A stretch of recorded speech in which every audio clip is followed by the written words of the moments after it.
চিনছেন না নে? হ্যাঁ? ওই যে হাবিব বাড়াইছে।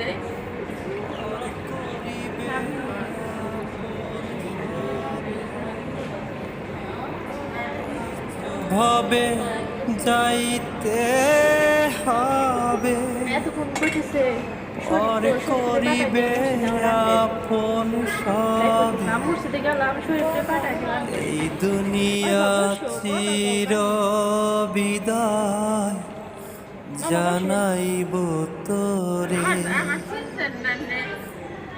ওইরা রইবা অন্ধকার এক মাটির ঘরে মনরে মনরে আইছ একা যাইবা একারে তুমি আইছ একা যাইবা একারে